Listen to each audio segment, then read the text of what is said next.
We begin tonight in Utah with breaking developments in the investigation into Charlie Kirk's assassination. Good evening, everyone. I'm Elizabeth Vargas. Just moments ago, 22-year-old murder suspect Tyler Robinson made his first court appearance to hear the state charges against him. He appeared virtually from Utah County Jail, wearing a bulletproof vest. He's been in this jail since turning himself in late Thursday night. Robinson's charged with 7 counts, including witness tampering and aggravated murder. That is a capital offense. And today, the Utah County District Attorney confirmed he will be seeking the death penalty. I do not take this decision lightly, and it is a decision I have made independently.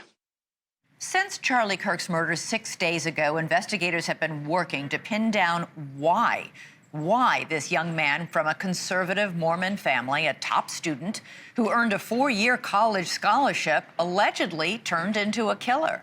We heard from Utah's governor and from President Trump. Both of them describe how the suspect was radicalized by the dark web and gaming culture.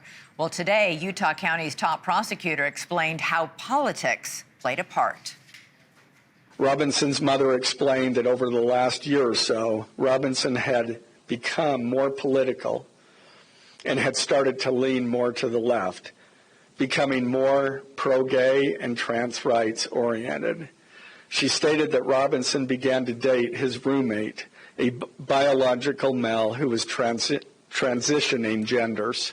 When asked why he did it, Robinson explained there is too much evil and the guy, referring to Charlie Kirk, spreads too much hate. We also learned from the charging documents that it was Robinson's mother who first recognized him from surveillance photos released by authorities.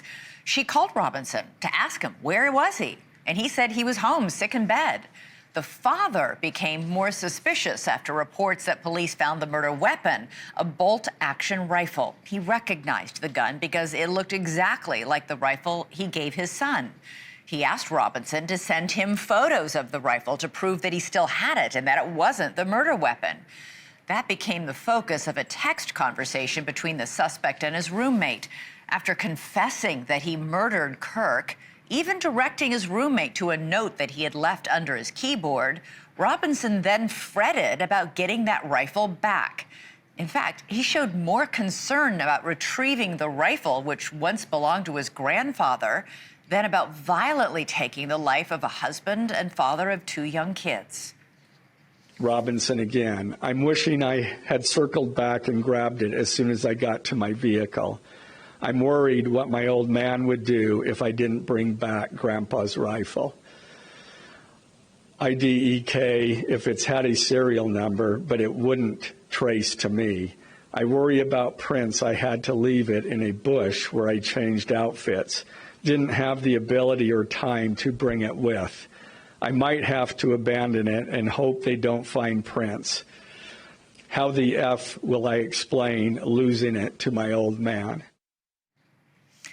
As we did know, police did find Tyler Robinson's prints on the trigger, leading them to Tyler Robinson. Let's go right now to NewsNation's Alex Capriello, live for us outside the courthouse in Provo, Utah. Alex, there is so much evidence and so many details in these documents, and we haven't even scratched the surface in this introduction. No, you're right about that, Elizabeth, and potentially a lot more details to come at a preliminary hearing now scheduled for less than 2 weeks from now, Monday, September 29th. Today, we caught a glimpse of the man accused of assassinating Charlie Kirk, 22-year-old Tyler Robinson. It was the very first time we had seen him. It was also the very first time that he heard the charges that are being levied against him. 6 felonies, 1 misdemeanor, the most aggravating being capital murder. The prosecutor here in Utah County saying he is pursuing the death penalty. The most damning evidence, in my opinion, that came from this entire press conference and that was revealed to the media today were the conversations, text messages as well, from Tyler Robinson as well as his roommate. In some of them, it really speaks to his thought process, his motive, and even a confession. In one note left under the computer keyboard, that reads, "I had the opportunity to take out Charlie Kirk, and I'm going to take it." And then over the next 33 hours, more text to his transgender roommate and partner, and an apparent confession saying, I'd hoped to keep this secret till I died of old age.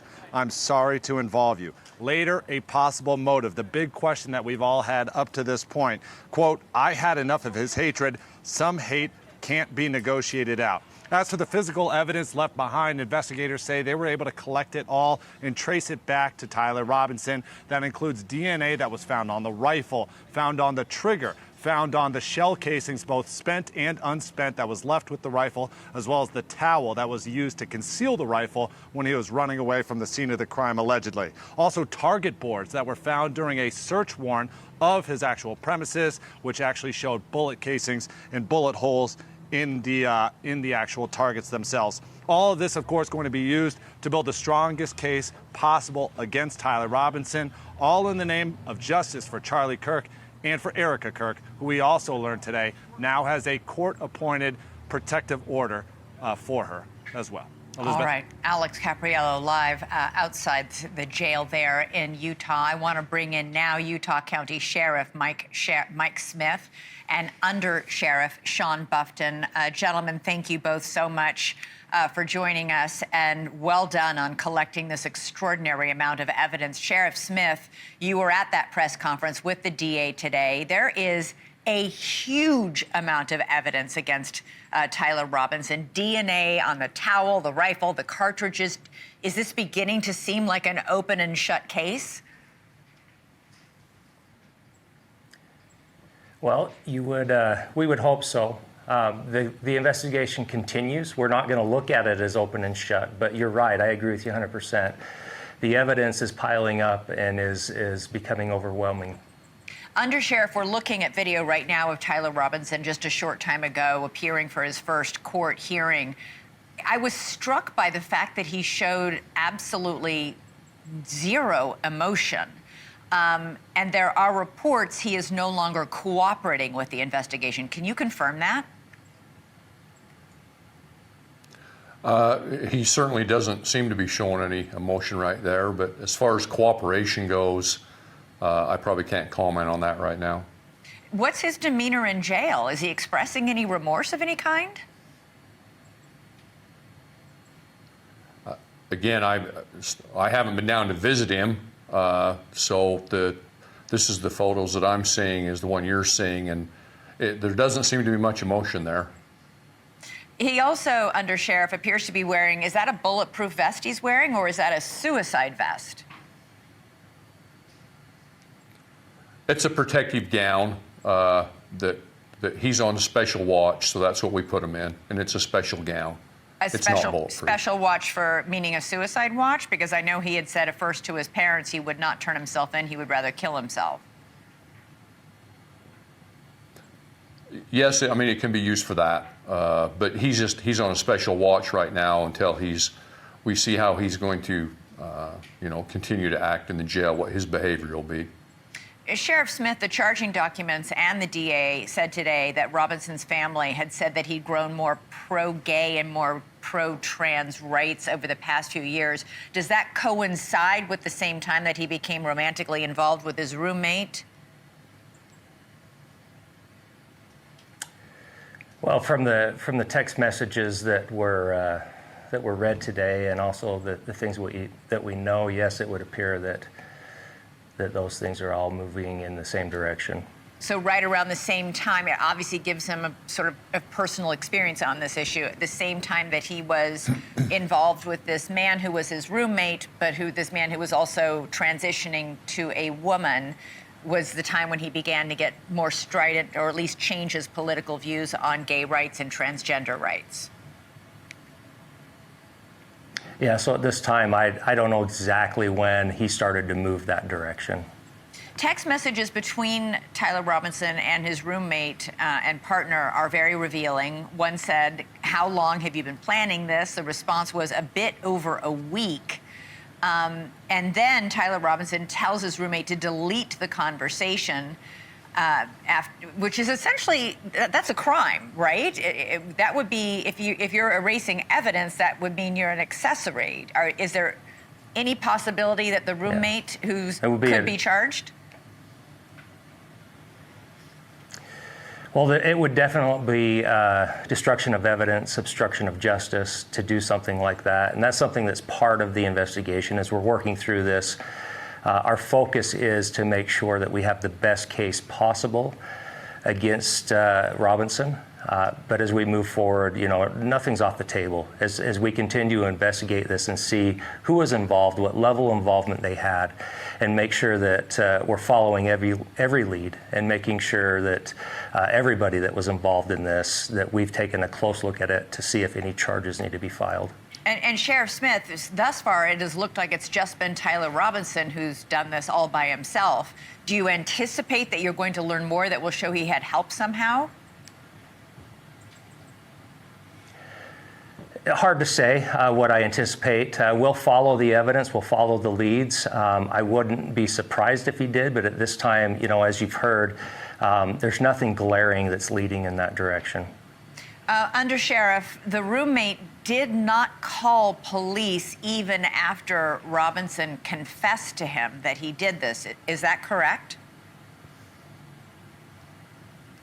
I had heard that. I think Jeff Gray talked a little bit about that, our attorney today, but I don't know that for a fact.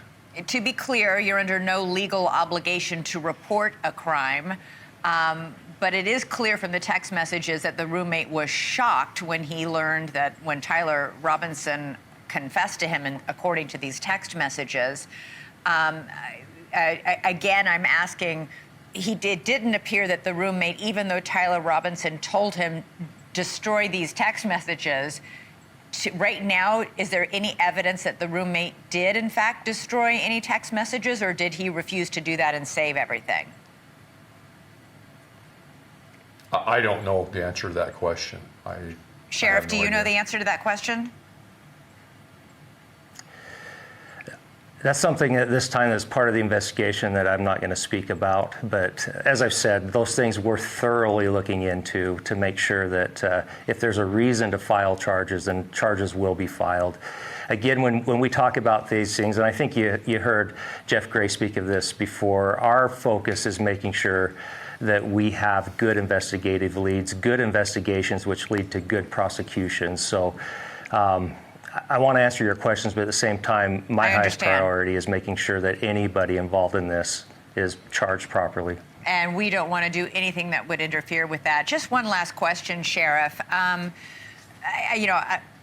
mother took one look at the surveillance video photos that you released early on in the manhunt, thought that was her son. The father calls the son, asks him to send a picture of the gun to prove he still has the rifle. These parents still called you or through a friend called police to turn their son over, knowing, because at that point the governor had already said we're going after the death penalty for whoever did this. It's what they did is an incredibly difficult thing for parents who must love their child. I agree 100%. I have kids. It had to be the hardest thing that they've ever done in their life. As a parent, that would have broke me. They absolutely did the right thing and called the local police, the local sheriff's office, who in return immediately called me and said, hey, Sheriff, this is what we have, which led us to the point we are today. So, just an unbelievable situation to be placed in as a parent, and they absolutely, without a question, did the right thing and the hardest thing that I can imagine. And just super quick, what was it like to get that phone call? This was an all-hands-on-deck manhunt. When you got that call saying, we think we have your killer, walk me through what you thought at that moment. It was surreal. We had just... it wasn't long after that press conference on that Thursday night, my phone rang, and it was the Sheriff Brooksby from Washington County. And he started to relay to me this information, and as he did, I'll tell you what, we got a lot of tips. We all were receiving personal tips. It's amazing that this investigation, with everything said and done, led back to local police with citizens who trust their local police saying, you know what, we're going to do the right thing. We trust our local police. Yeah. as he told me that the parents were turning in their son, to me, that's pretty substantial. You know, before even running the name and seeing what we had, it's, you know, if I've got parents that are bringing a son in, this is big. So we took it very serious from the second I received that call. All right. Well, Sheriff Mike Smith, Under Sheriff Sean Buffton, thank you both so much for joining us on this ongoing investigation. You have worked so hard to get this arrest and to assemble all this evidence. I really appreciate you coming on tonight. Thank you. Absolutely. Thank you. Thank you. All right. While the suspect in Charlie Kirk's murder faced a judge today, as we just saw about 2 hours ago, FBI Director Kash Patel was facing senators on Capitol Hill. Patel was fielding questions from members of the Senate Judiciary Committee, and he did so for 4.5 hours about his leadership and how his agency, the FBI, responded to Kirk's assassination. Patel has come under criticism for sending out 2 tweets that the shooter was in custody, and both those tweets were wrong. He aggressively defended his performance at the helm and went on the offense against Democrats, leading to fiery exchanges like this one with Adam Schiff of California.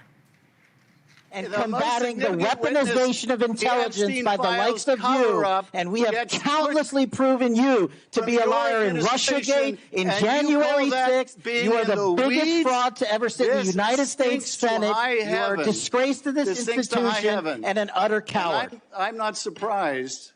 I'm not surprised that you continue to lie from your perch and put on a show so you can go raise money for your charade. You are a political buffoon at best. That's the FBI director and a sitting U.S. senator. Joining us now for more on all this is Chris Wecker, FBI former assistant director. We're going to get to Kash Patel and the hearings in a moment. But first, I want to get your reaction on what we've learned today in the Kirk shooting investigation and of the Tyler Robinson's almost catatonic appearance in court just a short time ago. He almost looked drugged. Yeah, this is turning out to be a case that has overwhelming evidence of guilt. I'm a former prosecutor, of course, quite a bit of time with the FBI, and I look at it from both perspectives. And it was investigated well. It's going to get prosecuted very aggressively. You can tell they've loaded up on charges, big and small, and they're going after the death penalty. So I expect this actually to move very quickly through the local, the county justice courts. And it's depressing to see a 22-year-old like this, who in such a short period of time acquired such an evil, mindset. And you wonder just what is it that's leading our youth into the, down this path to think that this type of action is okay.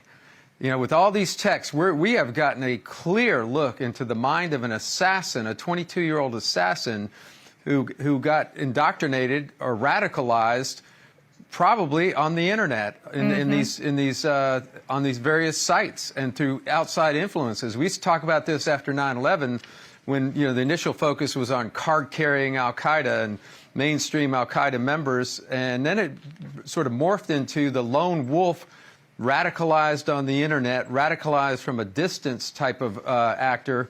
And that's where we are now domestically, and it's something it's a dynamic that we've seen play out over the last 2 years or so. These young killers being radicalized by outside influences, and I say outside, I mean outside their social circle, if you will. It's interesting, all those text messages. We haven't heard, for all the wealth of information we now have and what he was thinking, his sudden sort of veer in political leanings in this very conservative, very Republican, very Mormon small town in southern Utah, to suddenly be, as according to his parents, spouting leftist ideology that was specifically we haven't heard them say he was, going pro-immigrant rights or whatever. He was, the only thing they cited, according to authorities, was that he was pro-gay and pro-trans rights. Which, of course, has to coincide with the fact that he's now romantically involved with a man who's transitioning to be a woman.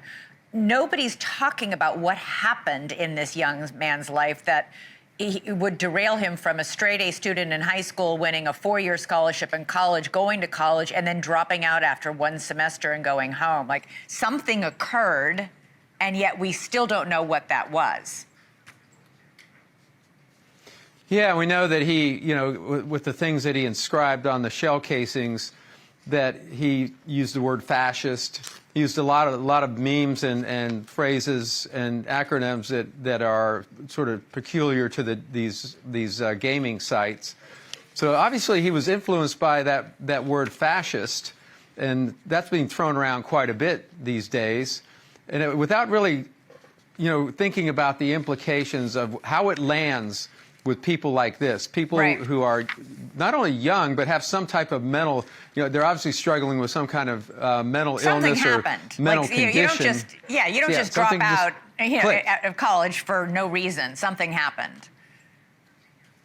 Something got miswired along the way. And, you know, again, it's a young age. And it's depressing to see this happening. And we've got to study what's happening. The FBI has a behavioral science unit. They've been focusing on serial killers. They need to get into the minds of these young people who are doing this sort of thing and figure out what the cause and effect is. Because clearly it's coming from outside. Right. We actually have a segment coming up on just that. We only have about 10 seconds left. I'm so sorry. But what did you make of this scene on Capitol Hill today?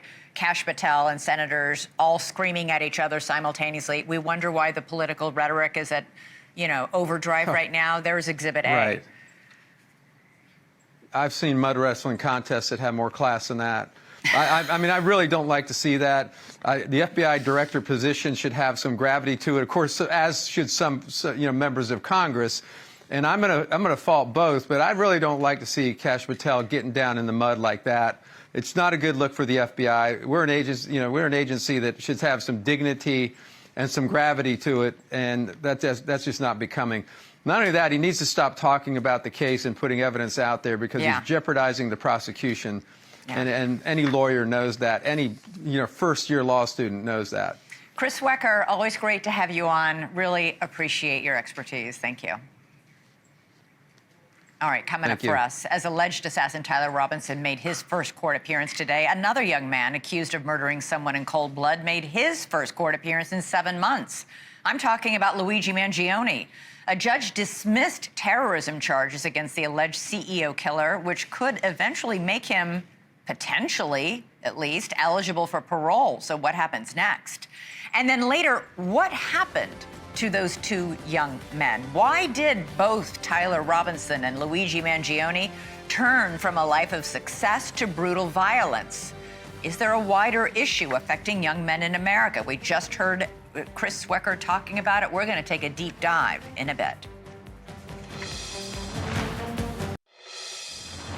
As charges were announced against Tyler Robinson in Utah, some charges in another separate high-profile murder case were thrown out. Here in New York, the judge dismissed state terrorism charges against Luigi Mangione. The decision came down to the definition of terrorism.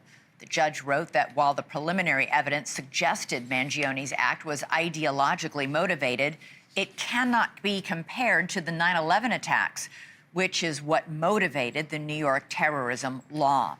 Now, for anyone who knew or cared about Brian Thompson, that likely came as bad news, but not for Mangione groupies who consider the alleged killer something of a folk hero.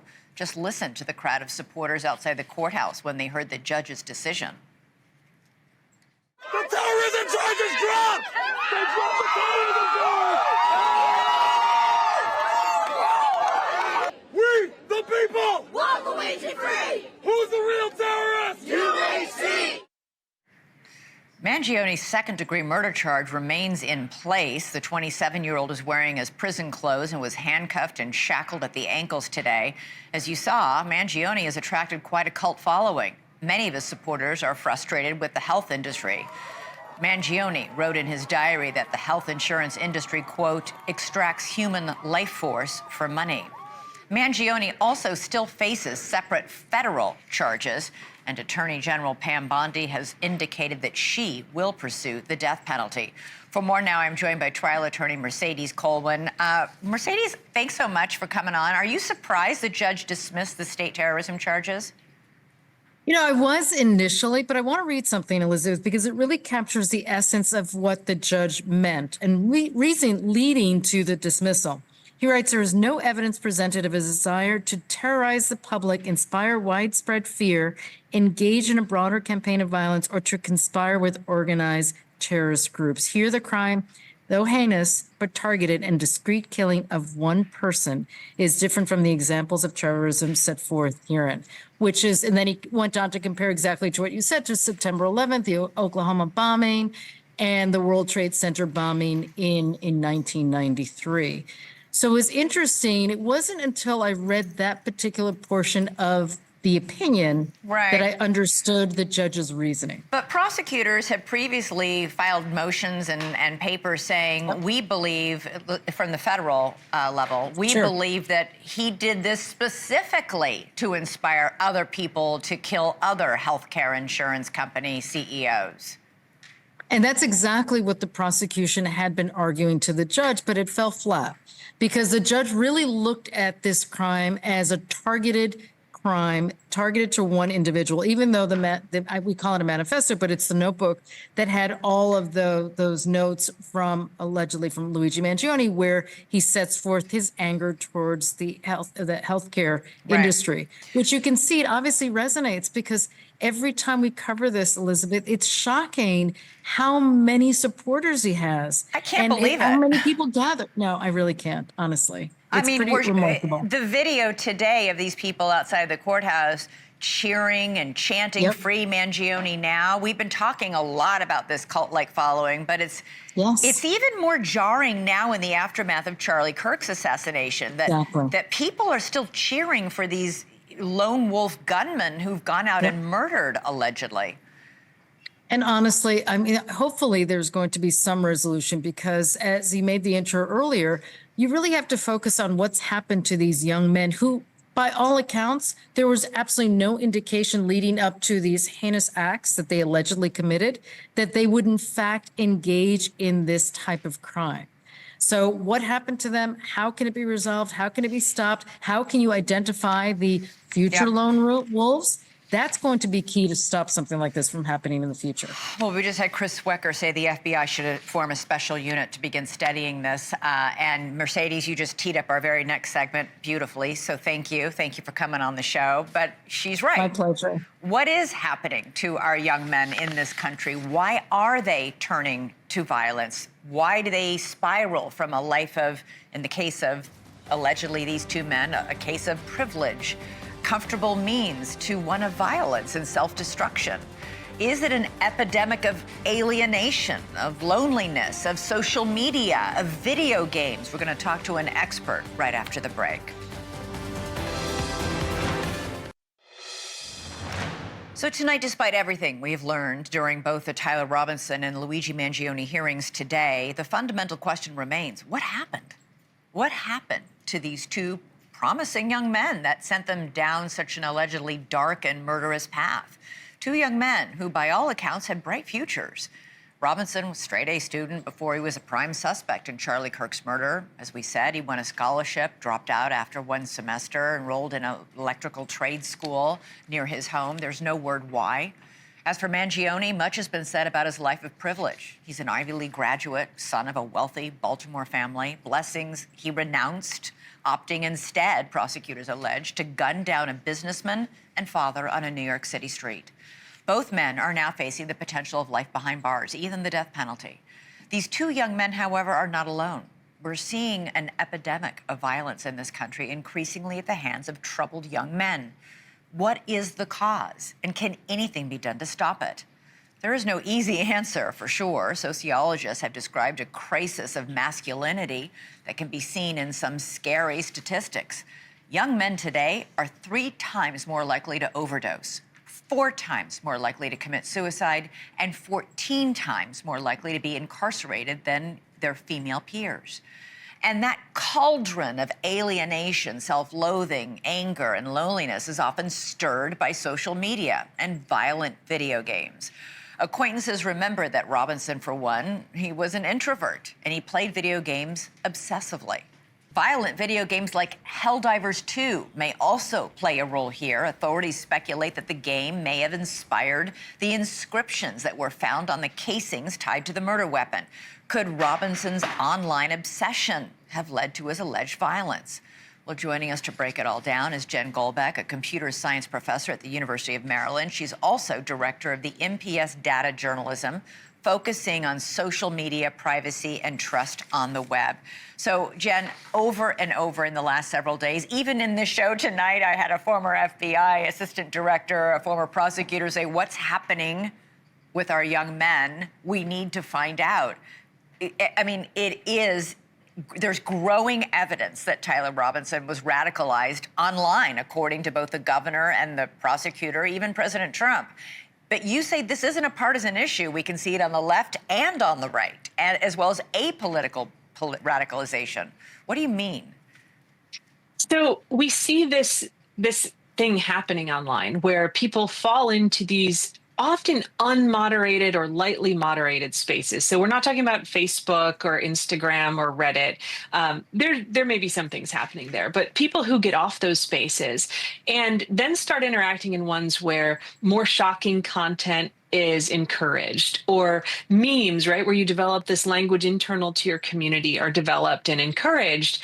And in those spaces, including in totally apolitical spaces, they're not right wing, they're not left wing, they don't really care about politics, we can see a push towards violence. And I tend to do my work in a lot of those spaces where violence is often celebrated, cheered on, and people talk about plotting it. Whether they go on to commit it is one of the hard questions that we're trying to solve. But we certainly see this across the political spectrum and outside of it online. Yeah, we should note that not every young man who's a loner sitting in his basement playing violent video games all day long goes out to murder somebody.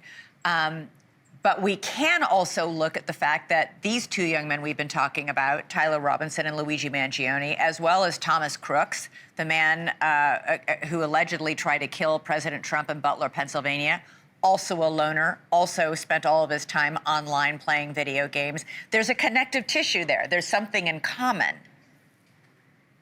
Yeah, I think we have this issue of isolation, and social media on one hand can help alleviate that for people who are in places where they can't form a community. So you think of someone who's maybe part of a minority group, whether that's ethnic, religious, their lifestyle, in an isolated community. Social media can be a lifeline, but it can also be a place where people who are failing to connect, who aren't finding community, go and end up connecting with other people who take them in these antisocial directions. Now, we don't know if that's actually the cause for any of these individuals, but we do know, looking broadly, that there are a lot of acts of mass violence committed by young men who get radicalized in these spaces because they're failing to find community and connection and social cohesion in their offline lives. Why is it just men who end up in these places, in these social sites?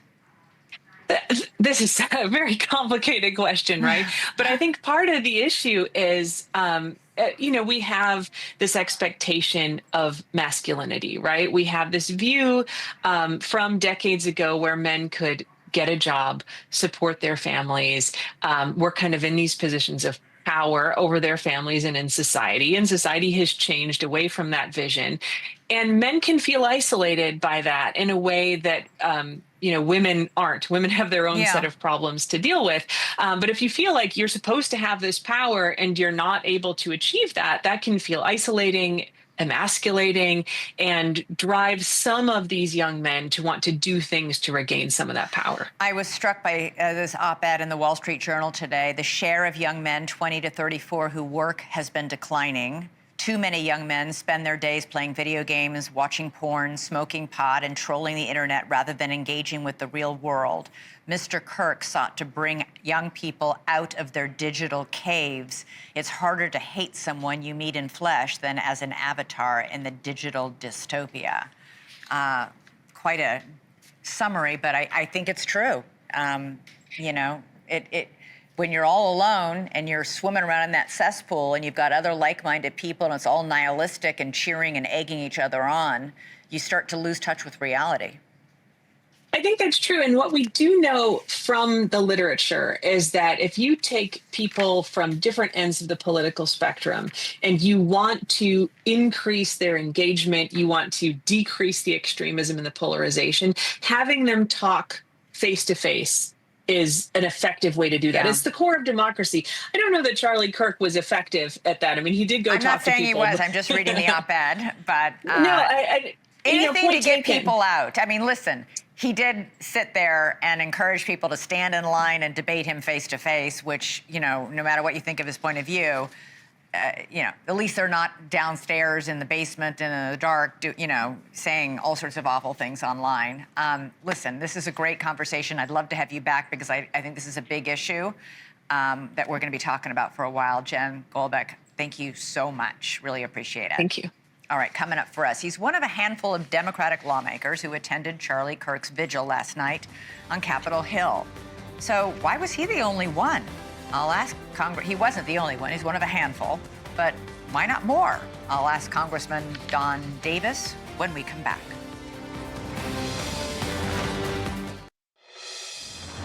A prayer vigil and memorial service for Charlie Kirk on Capitol Hill last night was packed with lawmakers paying their respects. Most of them, vast majority of them, were Republican. By NewsNation's count, only 6 Democrats were in attendance. My next guest was one of them. Congressman Don Davis stood alongside Republican counterparts as they prayed for Kirk's family.